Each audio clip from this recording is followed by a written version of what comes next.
നിക്കടാ അവിടെ. ഇവൻ ഇത്തിരി കുഴിത്തുരുമ്പാ. മുമ്പൊരിക്കലും എന്നെ കണ്ടപ്പോ ഓടി. നീ എങ്ങോട്ടേ ഓടിയത്? അത് പിന്നെ ഇതാരാന്ന് എനിക്ക് മനസ്സിലായോ? ഇല്ല. കൊച്ചു കുറുപ്പിന്റെ അച്ഛൻ. ഞാൻ ആരാണെന്ന് മനസ്സിലായോ? മറ്റേ പെണ്ണിന്റെ തന്ത. വാടാ അനിയൻകുട്ടി, ആ തടിയമ്മേനോനും കൂടെ അവന്റെ അച്ഛനും വന്നിരിക്കുന്നു. അനിയൻകുട്ടി, നീ എന്തിനാ വെപ്രാളപ്പെടുന്നേ? എനിക്കല്ലേ പ്രശ്നം. ഞാനല്ല തടിയന്റെ വീട്ടില് നീയാന്ന് പറഞ്ഞു പോയത്. ഇപ്പൊ എല്ലാം പൊളിയും. എന്റെ കർത്താവേ, ഞാനൊന്ന് ധൈര്യം കൂട്ടട്ടെ. എടാ, നീ അവിടെ എന്തെടുക്കാ? ഇവരോട് മദ്യപിക്കുകയല്ല അല്ലെന്നാണ് പറഞ്ഞത്. ഓ, നെഞ്ചരിയാണ്.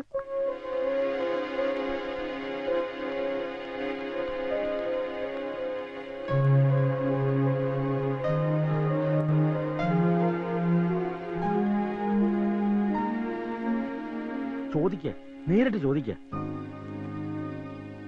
നീ എന്തുകൊണ്ടാ ഇയാളുടെ വീട്ടിൽ താമസിക്കാഞ്ഞത്?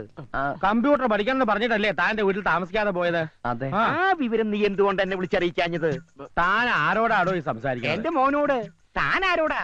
തന്റെ ഈ മോനോട്. എന്റെ മകൻ ഇവനാ. അപ്പൊ ഇവനാരാ? എന്റെ ഡാഡിയുടെ മോൻ. അമേരിക്കയില.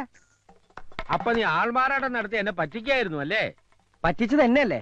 ആരാണ് എന്താണെന്ന് ചോദിക്കാതെ മകളെ കെട്ടിച്ചേരാന്ന് പറഞ്ഞ് എന്നെ കൂട്ടിക്കൊണ്ട് പോയിട്ട് ഇപ്പൊ എന്താ മെന്നിത്? ഒരു ചെറിയ അബദ്ധം പറ്റി. അന്ന് ആള് മാറിപ്പോയി. പക്ഷെ ഇപ്പൊ സമാധാനായി. ഇവനല്ലേ എന്റെ മോളെ പിടിക്കാത്ത? വേണ്ട, തന്റെ മോനെ കൊണ്ടു എന്റെ മോളെ കാണിക്കാം. ഇവന് ഇഷ്ടപ്പെടും. വാ മോനെ. വേണ്ട, താൻ ഇങ്ങോട്ട് വന്നേ. താൻ വീട്ടിലേക്ക് പോയിക്കോ. ഞാൻ ഇവനോടൊന്ന് സംസാരിക്കട്ടെ. അപ്പൊ മോളുടെ കാര്യം? അത് ഞാൻ പറയാം. താൻ പോയിക്കോ. എന്താ വെച്ചാ മേനങ്ങൾ പോയത്? എന്താ നിനക്ക് അയാളുടെ മോളെ കെട്ടണം? എങ്കിൽ ഞാൻ പോയി വിളിച്ചോ. വേണ്ട. ഈ വായി നോക്കിയുടെ മൂന്ത കണ്ടാൽ അറിയാം ഏത് തല്ലിപ്പൊളി പെണ്ണിനെയും പിടിക്കുന്നു. ഇവന് പോലും പിടിക്കാത്ത നിനക്ക് എങ്ങനെ ഇഷ്ടപ്പെടുക? മാത്രമല്ല, ഞാനും കണ്ടതാ സാധനത്തെ. വർത്തമാനം മതി. നീ പെട്ടെന്ന് പോയി റെഡിയായി. 4 മണിക്കുള്ള ട്രെയിനിൽ നമ്മൾ നാട്ടിലേക്ക് മടങ്ങുന്നു. ശരിയാ. ഇനി ഇവിടെ നിർത്തിയാ അല്ല നിന്നാ ശരിയാവൂല. ഞാനിപ്പോ നാട്ടിലേക്കില്ല. നിന്റെ അച്ഛൻ എന്നെ വായിൽ നോക്കി വിളിച്ച സ്ഥിതിക്ക് ഇനി നീ ഇവിടെ നിൽക്കാൻ പാടില്ല. അച്ഛന്റെ കൂടെ തിരിച്ചു പോണം. ഞാൻ ഇവിടെ നിൽക്കുന്ന നിനക്ക് എന്താണ് പ്രോബ്ലം? പ്രോബ്ലം ഉണ്ട്. പ്രോബ്ലം ഇല്ല. പ്രോബ്ലം സോൾവ് ആയി. ഇനി നിന്നെ ഇവിടെ നിർത്തുന്നതിൽ എനിക്ക് പ്രോബ്ലം ഉണ്ട്. നീ നാട്ടിലേക്ക് വന്നേ പറ്റൂ. നിനക്ക് നല്ലൊരു ആലോചന ഒത്തുവന്നിട്ടുണ്ട്.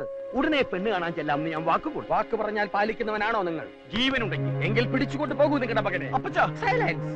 നീ തീർച്ചയായിട്ടും പോണം. ചെന്ന് പെണ്ണ് കാണണം. എനിക്ക് ഒരു പെണ്ണിനെ കണ്ട.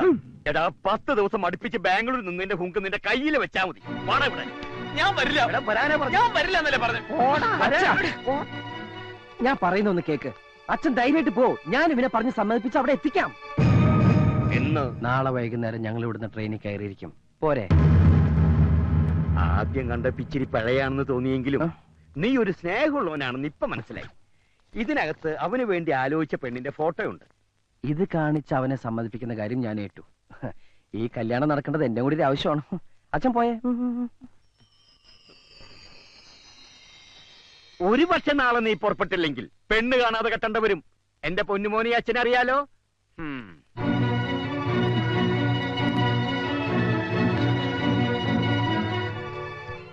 ഒരു മകൻ ഭൂമിയിൽ പിറക്കുമ്പോൾ അച്ഛനമ്മമാർക്ക് ഒരുപാട് സങ്കല്പങ്ങൾ ഉണ്ടാവും. ആ പ്രതീക്ഷയോടെയായിരിക്കും അവർ മക്കളെ വളർത്തുന്നത്. കറക്റ്റ്. എന്റെ അപ്പച്ചനൊരു നേർച്ചയുണ്ടായിരുന്നു, എന്നെ ഒരു അച്ഛനാക്കാമെന്ന്. ആ ആഗ്രഹം ഞാനങ്ങ് നിറവേറ്റി. കെട്ടി 2 കുട്ടികളുടെ അച്ഛനുമായി. കണ്ടോ, മാതാപിതാക്കളുടെ ആഗ്രഹങ്ങൾ നമ്മൾ സാധിച്ചു കൊടുക്കണം. നിനക്കാണ് നിന്റെ ഡാഡി ആലോചനയുമായി വന്നതെങ്കിൽ നീ നിന്റെ പപ്പിയെ മറക്കോ? മറക്കൊന്നും തന്നെയല്ല. ഈ കവർന്ന് തുറന്നു പോലും നോക്കില്ല. നിശ്ചയിച്ചോളാൻ പറയും. നിന്റെ ഒക്കെ സ്നേഹത്തിന് എന്താണ് വില? എനിക്ക് എന്റെ പത്മജയെ മറക്കാൻ കഴിയില്ല. തേങ്ങാക്കൊല. ആ മനുഷ്യൻ ഇത്രയും ദൂരം യാത്ര ചെയ്ത് മകനെ കാണിക്കാൻ കൊണ്ടുവന്ന ഫോട്ടോ ഇത്. പറ്റില്ലെങ്കിൽ കീറിക്കളയടാ. അനുഭവിക്കാൻ യോഗം വേണം. ഇതൊന്നും ശരിയാവില്ല. ഇതിന്റെ മൂക്ക് ശരിയല്ല. പ്രശ്നമാക്കണ്ട, പ്ലാസ്റ്റിക് സർജറി ചെയ്യാം. ഭൂലോക രമ്പെ കൊണ്ടുവന്ന് ഇവന്റെ മുന്നിൽ നിർത്തിയാലും പിടിക്കില്ല. ഇവന്റെ മനസ്സറിയാ പെണ്ണ. ശരിയാ, എന്റെ മനസ്സ് നിറയെ അവളാ. ഇതുവരെ ഒന്ന് കാണുപോലും ചെയ്തിട്ടില്ലാത്ത ഒരുത്തി വിചാരിച്ചോണ്ടിരുന്ന നിന്റെ ജീവിതം പാഴാകുന്നേ. ഇതെന്ത് കോപ്പിലെ പ്രേമോടാ? കണ്ണുകൊണ്ട് കാണുന്നത് മാത്രമല്ല കാഴ്ച. ഞാൻ അവളെ കണ്ടത് എന്റെ മനസ്സുകൊണ്ട്. മനസ്സിൽ പതിഞ്ഞത് മായ്ക്കാൻ പറ്റില്ല. അതെന്തും ആയിക്കോട്ടെ, പക്ഷെ ഇവിടെ ഈ കല്യാണത്തിന് നീ സമ്മതിക്കുന്നു. ഞാൻ നിന്റെ അച്ഛന് വാക്ക് കൊടുത്താ. ഈ കുട്ടിക്ക് എന്താ കുഴപ്പം? ഞാൻ നോക്കട്ടെ.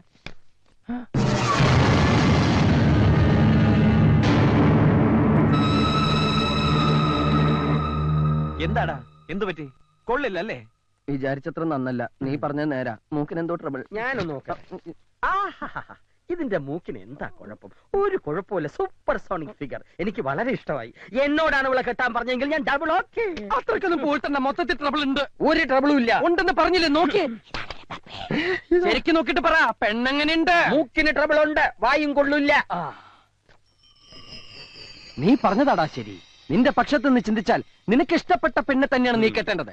വളർത്തി വലുതാക്കിന്ന് വെച്ച് മാതാപിതാക്കൾ അത് വെച്ച് മുതലെടുക്കാൻ ശ്രമിച്ചാൽ നമ്മൾ നിന്ന് കൊടുക്കരുത്. നിനക്കെന്താ ഭ്രാന്തുണ്ടോ? ഭ്രാന്തല്ല, നിന്നോടുള്ള സ്നേഹം, ഫ്രണ്ട്ഷിപ്പ്. ഏതെങ്കിലും ഒരുത്തിയെ കെട്ടിച്ചു തരേണ്ട ബാധ്യതയെ നിന്റെ അച്ഛനുള്ളൂ. കൊണ്ടു നടക്കേണ്ടത് പോറ്റേണ്ടത് നീയാണ്. ജീവിതകാലം മുഴുവനുള്ള കരാറാ വിവാഹം. വേണ്ടടാ, നീ ഇത് സമ്മതിക്കണ്ട. അപ്പൊ നാളെ നമ്മൾ നിന്റെ നാട്ടിലേക്ക് പോകുന്നു. എന്റെ ജീവൻ പണയം വെച്ചിട്ടായാലും ഈ കല്യാണം ഞാൻ മുടക്കി തരും.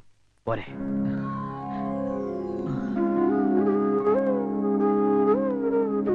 ഇനി നാട്ടിലേക്ക് ട്രാൻസ്ഫർ കിട്ടില്ലെങ്കിലേ ഞാൻ വോളണ്ടറി റിട്ടയർമെന്റ് എഴുതി കൊടുക്കും. നാടും കുടുംബം മുട്ടി ഇനി വയ്യ. 3 വർഷം പിടിച്ചു നിന്നതേ നീ കൂട്ടിനുള്ളോണ്ടാ. നിനക്കെന്താ ഒരു മൂഡ് ഔട്ട്? 2 ദിവസം അടുപ്പിച്ച് അവധി കിട്ടിയ നാട്ടിൽ പോകാൻ ധൃതി കൂട്ടുന്ന ആളാ. നിനക്ക് എന്തു പറ്റി? എന്നെ സഹായിക്കണം. മുത്തശ്ശനും അമ്മയും ആന്റി പറഞ്ഞ കേക്കും. എനിക്കിപ്പോ കല്യാണം വേണ്ട, എക്സാം കഴിയട്ടെ. അതിനൊന്നും തീരുമാനിച്ചിട്ടില്ലല്ലോ. ചെറുക്കൻ വന്ന് പെണ്ണ് കണ്ടിട്ട് 2 കൂട്ടർക്കും ഇഷ്ടമാവെങ്കിൽ മാത്രം നടത്തിയാ മതിയല്ലോ. എനിക്ക് ഇനിയും പഠിക്കണം. വിവാഹം കഴിഞ്ഞാലും പഠിക്കാം മോളെ. പെൺകുട്ടികളുള്ളവർക്ക് അവരെ സമയത്തിന് വിവാഹം കഴിച്ച് അയക്കാന്നുള്ളത് ഭാരിച്ച ഉത്തരവാദിത്വം. എന്തുകൊണ്ട് കൊള്ളാവുന്ന ആലോചനയാ വന്നിരിക്കുന്നത്. നീ ആയിട്ട് എന്നെ തട്ടിക്കളയരുത്. ചെന്ന് എന്തൊക്കെ കൊണ്ടുപോകണമെന്ന് വെച്ചാൽ എടുത്തു വെക്ക്.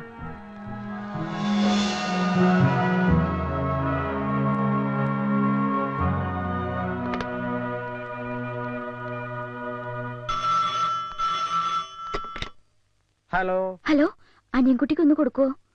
Wrong number. അവളാ ആരെ വിളിച്ചത്? ബ്രാൻഡ് ഷാപ്പാണോ? റോങ് നമ്പർ പറഞ്ഞ മടുത്തു. കുറെ ട്രൈ ചെയ്ത് കിട്ടാതാവുമ്പോ അവള് വിട്ടുകളയും. ഇനി ഇവനും അവൾക്കും കൂടി വന്ന ആലോചന മുടക്കിയിട്ട് വേണം എനിക്ക് എന്റെ കാര്യം പ്രൊസീഡ് ചെയ്യാൻ. അതിനു മുമ്പ് അവളുടെ മനസ്സിൽ നിന്ന് ഇവൻ പൂർണ്ണമായിട്ട് മാറണം.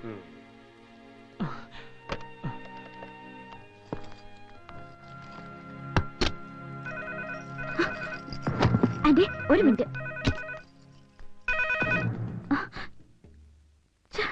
മതി, നീ വന്നേ. ഒന്നുണ്ട് ട്രൈ ഇട്ടടാ. ട്രെയിനിന് സമയം എണീറ്റേ വന്നേ.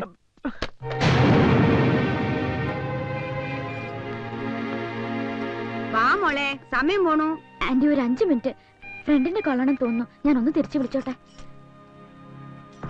ഫോൺ എവിടുന്ന് വേണമെങ്കിലും വിളിച്ചൂടെ? കുട്ടി വാ.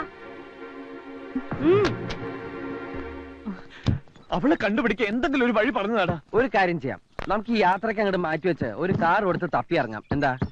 അപ്പോഴേക്ക് നിന്റെ അച്ഛൻ അവിടെ കല്യാണം ഉറപ്പിച്ചിട്ടുണ്ടാവും. താലിയായിട്ട് ചെന്ന് കെട്ടാം. നമുക്ക് ആദ്യം കല്യാണം മുടക്കണ്ടേ? വേണം. എന്നാ അപ്പച്ച, അവള് വിളിക്കും. അപ്പൊ നാട്ടിൽ എന്റെ നമ്പർ കൊടുത്തേക്കണം. അത് ഞാൻ ഏറ്റു. അതും ഞാൻ ഏറ്റു.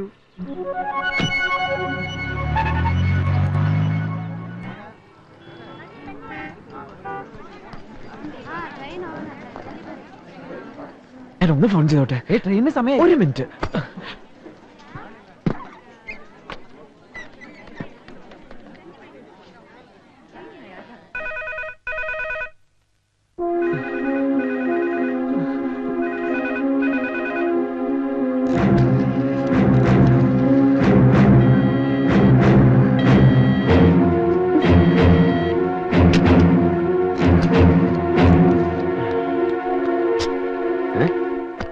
ഇതാരെങ്കിലും ബുക്ക് ചെയ്തു? Hello hello, wrong number.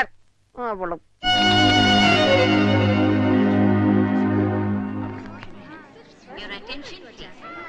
Train number 6525 Bangalore Kanyakumari Express will leave the platform number 1 shortly. Accident Kanyakumari जाने वाली Bangalore Kanyakumari Express.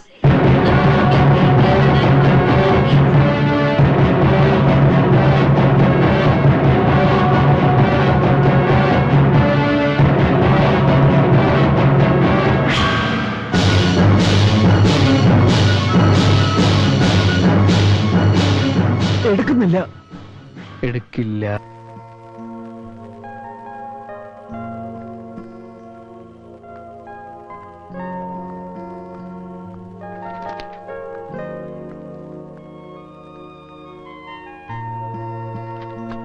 നീ എന്താ എപ്പോഴും ഇങ്ങനെ ആലോചിച്ചോണ്ടിരിക്കണേ?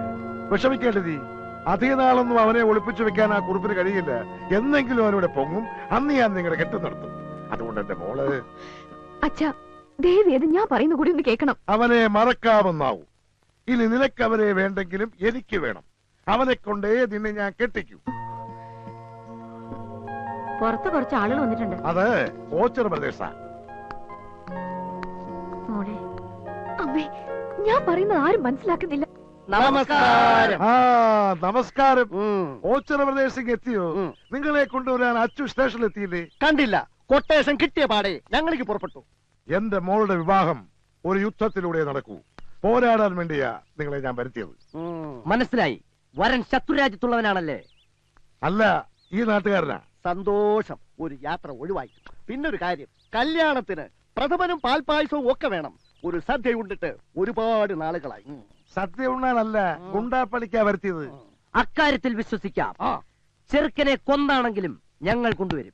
ശവത്തിനെ അല്ല കിട്ടേണ്ടത്, എനിക്കവനെ ജീവനോടെ വേണം. എന്നാലൊരു ഐഡിയ, ചെക്കനെ പിടിച്ച് മുന്നിലിട്ട് തന്നാൽ ഒരു പോറല് പോലും ഏൽപ്പിക്കാതെ ഇവിടെ എത്തിക്കുന്ന കാര്യം ഞങ്ങൾ ഏറ്റു.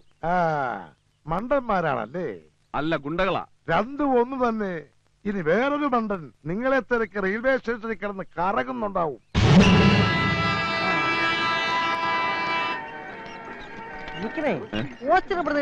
അല്ല,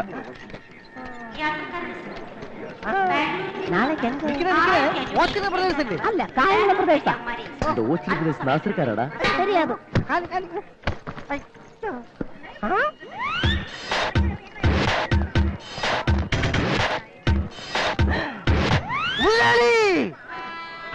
ഹായ് അച്ഛാ.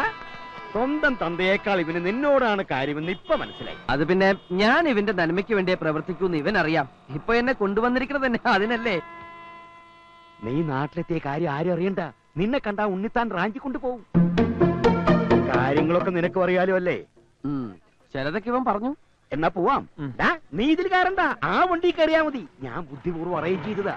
നീ ആ വണ്ടിയും കൊണ്ട് ആൽത്തറ ചുറ്റി മണ്ണ് റോഡിലൂടെ എത്തിയാ മതി. ഇങ്ങനെ പേടിച്ചാൽ എങ്ങനെ നാട്ടിൽ ജീവിക്കും? നിന്റെ കല്യാണം കഴിയുന്നവരെ ഇങ്ങനെയൊക്കെ മതി. ചെല്ലടാ.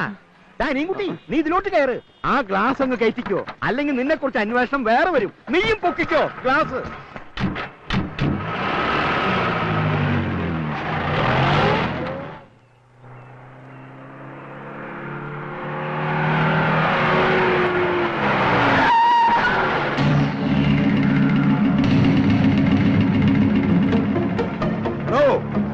തന്റെ മോനെ ഏത് പാതാളത്തിൽ കൊണ്ട് ഒളിപ്പിച്ചാലും പാതാളക്കരണ്ടി ഉപയോഗിച്ച് ഞാൻ പൊക്കും. ഞാനാ ആ പാതാളക്കരണ്ടി. പുറത്തേക്ക് ഇറങ്ങി വാടോ കുറുമേ.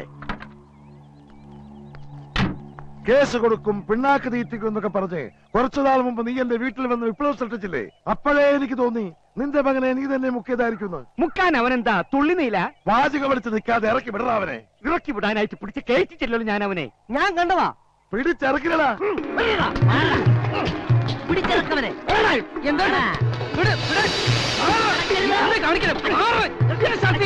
ആരവരൊക്കെ? അയ്യോ, ഇയാളറിയില്ലേ? ഇദ്ദേഹമാണ് വട്ടപ്പറമ്പിൽ ഉണ്ണിത്താൻ. ഇയാളിപ്പിച്ചൊരു പ്രശ്നത്തിലാ. കെട്ട് കഴിയാത്തൊരു മോളുണ്ട്. ആര് ഈ നാട്ടിൽ വന്നാലും മോളെ കെട്ടണം എന്ന് പറഞ്ഞുകൊണ്ട് വരും. നിനക്ക് പറ്റുമോ ഇയാളെ മോളെ കെട്ടാൻ? അയ്യേ, എന്നെ കൊണ്ട് പറ്റില്ല. സോറി ഉണ്ണിത്താൻ ചേട്ടാ. കണ്ടോ, ഇവന് പറ്റില്ലാന്ന്. എന്നാ ഞങ്ങൾ പോയിക്കോട്ടെ, ഇച്ചിരി ധൃതിയുണ്ടേ. നിക്കേ, എനിക്ക് മൊത്തം ഒന്ന് പരിശോധിക്കണം. മൊത്തം ഒന്ന് നോക്കടാ. നോക്കടാ. അകത്താരെങ്കിലും ഉണ്ടോ? ഇല്ല. ബാക്ക് സീറ്റിന്റെ അടിയിൽ നോക്ക്. നീ ഇത് ചെയ്യാ? ദേഹ പരിശോധന നടത്തുകയാ. കുണ്ട പോയാ കുടത്തിൽ തപ്പണമെന്നാണല്ലോ. മൊത്തം പരിശോധിച്ചു. ഡ്രൈവർ അല്ലാതെ വേറെ ആരുമില്ല. ഉണ്ണിത്താനെ, ഇനി പരിശോധിക്കാൻ എന്റെ അണ്ടർവെയറിന്റെ പോക്കറ്റ് ബാക്കിയുണ്ട്. വേണം. അയ്യോ വേണ്ട. എവിടെ? തൊട്ടുപോകരുത്. നീ വണ്ടി കയറണം മോനെ. മാറാ. അല്ല മുതലാളി, അതൊക്കെ എവിടെ?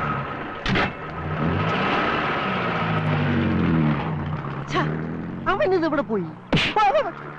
ഞാൻ എന്റെ കണ്ണുകൊണ്ട് കണ്ടതാ. നിന്റെ ഈ കണ്ണ് ഞാൻ കുത്തിപ്പൊട്ടിക്കും. ഇതുള്ളത് ഇല്ലാത്ത കിടക്കാ. കേറടാ. ഒന്ന് നിന്നേ. ഏ, അവനെ ഞാൻ കണ്ടുപിടിച്ചു. എവിടെ? വാ, നമുക്കൊരു സിനിമയ്ക്ക് പോവാം. എന്നെ ഒന്ന് പറയാൻ അനുവദിക്കൂ. ഇത് മോർഫിങ്ങാ. സിനിമ കണ്ടാലേ മുതലാളിക്ക് അത് മനസ്സിലാവും. കൂടുതൽ പറഞ്ഞാൽ നിന്റെ മോറടിച്ച ഫിങ്ങാക്കും. എന്റെ മുതലാളി, ഇത് കമ്പ്യൂട്ടർ വിദ്യ. ഒരാളെ മറ്റൊരാളാക്കുന്ന ടെക്നോളജി. കൊച്ചുകുറുപ്പിനെ അയാൾ ബാംഗ്ലൂരിൽ കൊണ്ടുപോയി മോർഫിംഗ് നടത്തിയിട്ട് വരിക. ശരിയാണോടാ? സത്യം. ഈ വിദ്യ ഉപയോഗിച്ച് എന്നെ വേണമെങ്കിൽ മോഹൻലാലാക്കാം, മുതലാളിയെ കുരങ്ങാക്കാം, കഴുതയാക്കാം. ഇപ്പോഴും അത് തന്നെ ആണല്ലോ. വിട്ടികളെ, നീ പറഞ്ഞ വിദ്യ ഉള്ളതാണോടാ? സത്യം ഉള്ളത് തന്നെയാ. ഇതെന്താണോ നീ നേരത്തെ പറയാത്ത? ബുദ്ധി ഇപ്പോഴല്ലേ വന്നേ? പാവം വെറുതെ തല്ലി